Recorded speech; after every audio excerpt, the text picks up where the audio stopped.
quite frankly, Barack's mom had him when she was 18 years old. And married. Well, I don't know about that. Open up the anti-Barack Obama conspiracy theory vault, and you never know what you'll find. That guy, for example, seems to be advancing a far less popular cousin of birtherism. It's not the crackpot theory that Barack Obama was born in Kenya or wherever. It's apparently a new crackpot theory that wherever Barack Obama was born, it was to an unwed mother. Totally untrue, of course. It says nothing about Barack Obama, but it does say a lot about the people who would be so extreme and weird as to say that stuff about Barack Obama.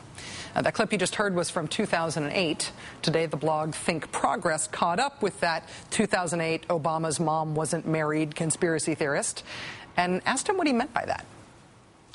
Videos of marriage in 2008 of you saying that the president was born out of wedlock, that he's a bastard. Do you have any comment on that? That's not an accurate portrayal. That's really a misrepresentation. Not accurate. A misrepresentation. Roll tape. Barack's mom had him when she was 18 years old. And married. Well, I don't know about that. So the woman on the left says Obama's mother was married. The guy on the right scoffs and says, I don't know about that. I'm not sure there's any misrepresentation here. Ask again. You said that his mother wasn't married when he was born. Groundswell of support, Scott. You're not apologizing for that video? Excuse me, no, I want to answer this question. I was asked whether the president's parents were married, and I said I didn't know. That was the extent of the question. Wait. You were asked whether his parents were married? Because it didn't sound like that. It sounded like you were told that they were married by someone who was aware of the on-the-record facts that was true, and then you contradicted her. No need to just take my word for it. Let's roll the tape again and see who's right. Barack's mom had him when she was 18 years old. And married. Well, I don't know about that. Ta-da! And now that man has a real chance at taking over the late Ted Kennedy's United States Senate seat. Massachusetts meets Scott Brown. He could be taking his claim that President Obama was secretly born to an unwed mother all the way to Washington, D.C. in your name as your senator. Mr. Brown is now a state senator. He's the Republican candidate in tomorrow's special election to fill that Senate seat that was held by Ted Kennedy for 47 years. Mr. Brown is running against Massachusetts Democratic Attorney General Martha Coakley. How did the Obama's mom secretly wasn't married guy come to be a viable candidate for Ted Kennedy's Senate seat? Well, back in November, Martha Coakley, the Democrat, was ahead by about 31 points in a Suffolk University poll. At the beginning of this month, a Rasmussen poll put Coakley's lead at 9 points. By January 7th, public policy polling was putting Scott Brown, the Obama's mom secretly wasn't married guy, ahead by 1 point. And as of this weekend, a Daily Kos Research 2000 poll had the race tied, while a Politico Insider Advantage poll had Brown leading by 9. And that is officially a trend in State Senator Scott Brown's favor. Many of the conservative activists and donors flooding into Massachusetts from out of state look at that trend and see this race as a referendum on President Obama, a referendum that President Obama is losing. Many Democrats, on the other hand, look at that trend and see the race less as a national referendum and more reflective of how Martha Coakley has pulled a bit of a Cree Deeds. Her campaigning has included gaffes like calling famed former Red Sox pitcher Curt Schilling a Yankees fan and misspelling the word Massachusetts in a campaign ad.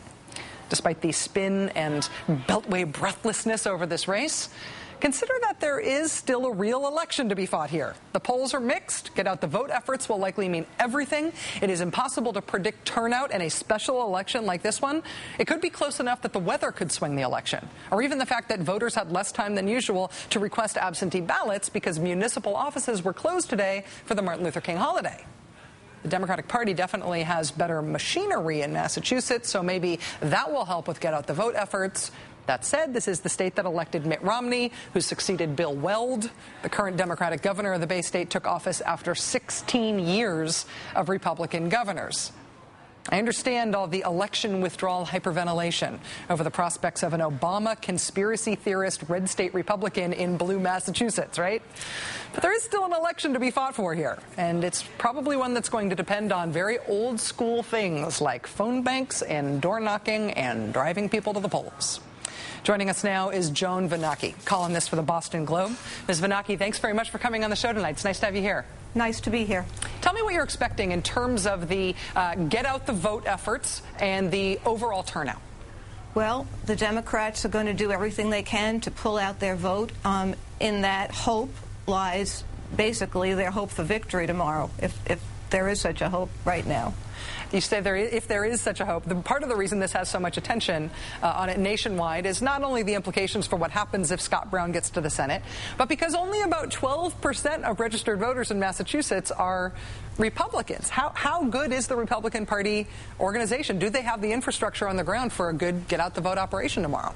Well, they don't have the infrastructure, but the other part of the Massachusetts election picture is that a little bit over 50% of the registered voters are unenrolled or independent voters. And when they get angry, when they get mad, they tend to vote Republican, and that's what Brown's counting on tomorrow.